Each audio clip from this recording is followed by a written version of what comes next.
Okay, so in 6.1, we found specific angles, typically the 30, 60, 45.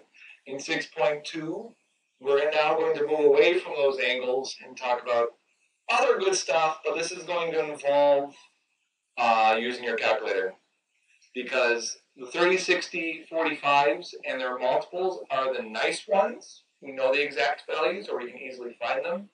However, anything else, namely 40 degrees in this case, not so much. So we're just going to solve for lowercase a and lowercase b, and that's what's called solving a triangle. We do this again in chapter 8, but they're not going to be right triangles anymore.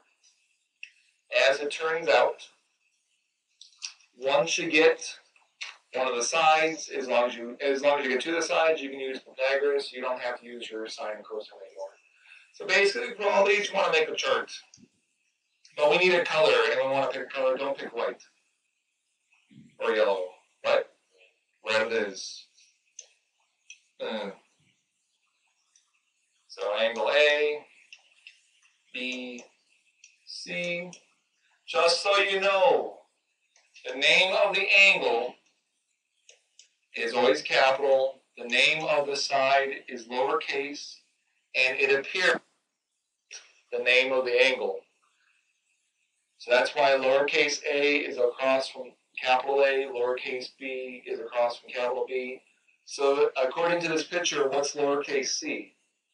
7.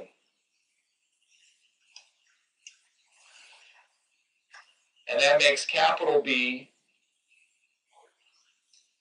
40 degrees, and capital C is... So in purple, we'll put the numbers that we don't know. Well, capital A is nice and pretty. How are we going to find capital A?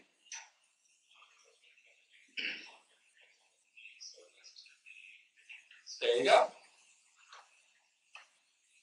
The complementary angle of B. Hooray! Typically, when solving for a triangle, you want to use only the given information.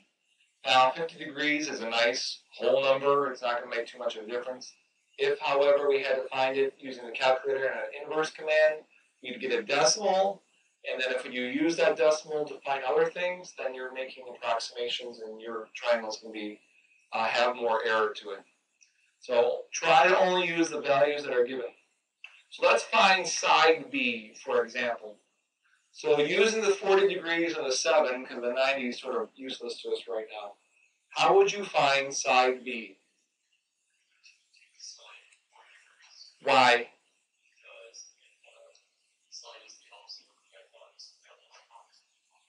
There you go.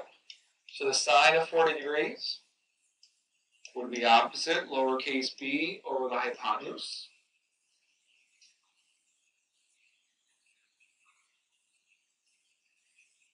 And that would imply, by multiplying both sides by 7, that b is 7 sine of 40 degrees.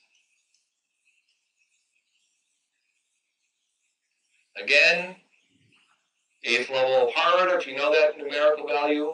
Otherwise, throw that into your calculator.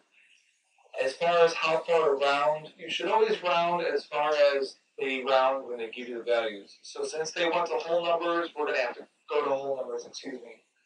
The only bad thing about that is our final answer may not check out against Pythagorean theorem, but that's a risk we're going to have to take.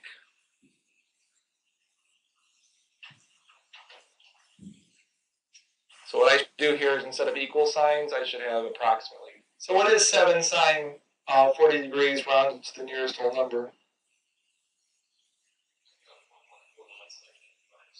Why? So to the nearest whole number, it would be 4. Do not round 4.49 to 4.5. That goes to the place immediately to the right, not to the right. Okay, let's solve for lowercase a using the 40 degrees and the 7. Someone else, what's the setup?